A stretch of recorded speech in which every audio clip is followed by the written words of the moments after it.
Hi friends, வாங்கம்மா கனி cooking channel. வந்து மீன் வறுக்கிறதுக்காக மசாலா புரட்டி வச்சுருக்கோம். இப்போ வந்து காணங்கத்தை மீனை போட்டு வந்து மீனெல்லாம் போட்டு மீன் குழம்பு வைக்க போகிறோம். இதுக்கு தேவையான மசாலா எல்லாம் போட்டு நல்லா ஊற வச்சுருக்கோம். இப்போ வெங்காயம் எடுத்துருக்கோம், தக்காளி, கருவேப்பிலை, பூண்டு தட்டி வச்சுருக்கேன், 2 பச்சை மிளகா எடுத்துங்க. இப்போ வந்து ஒரு பக்கம் மீன் வறுக்கிறேன், ஒரு பக்கம் வந்து குழம்பு வைக்க போகிறேன். இப்போ சாப்பாடு நல்லா கொதிச்சுக்கிட்டு இருக்கு. என்ன தேவையான அளவு ஊற்றிருக்கேன்.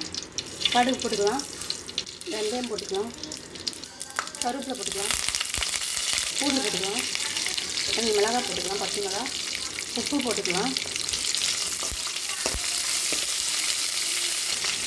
வெங்காயம் போட்டுக்கலாம், நல்லா வதக்கலாம்.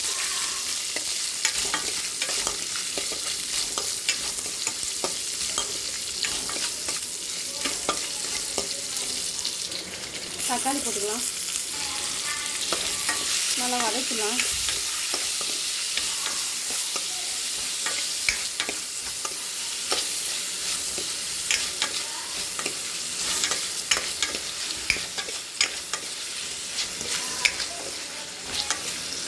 புளி ஊற வச்சுருக்கேன்.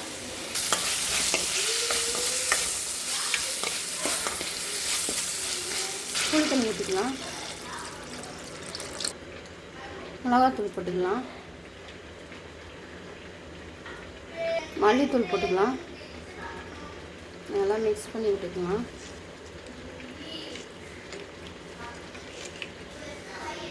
நல்லா குழம்பு கொதிக்கட்டும்.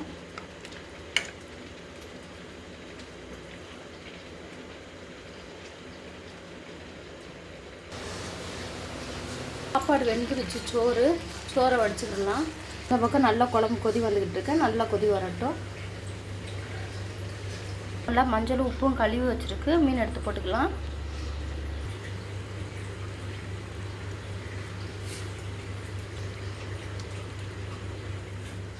கலங்கி விட்டுக்கலாம், நல்லா கொதி வரட்டும். வறுக்கிறதுக்கு எண்ணெய் ஊற்றியாச்சு, மீனை வச்சுக்கலாம்.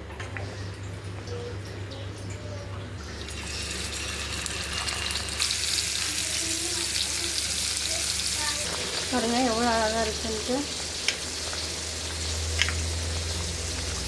உப்பு காரம்லாம் செக் பண்ணிக்கோங்க. கொத்தமல்லி போட்டுக்கலாம்.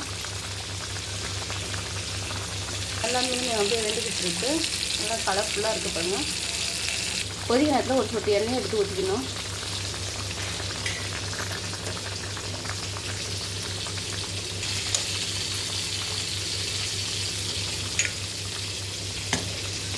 மீனை பறிச்சிக்கலாம்.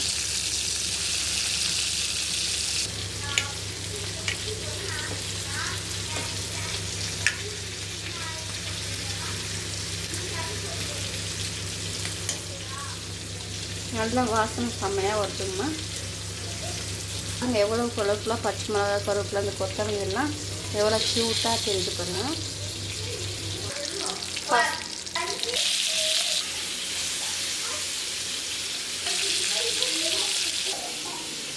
மீன்லாம் போகணும் பிஞ்சிருச்சு.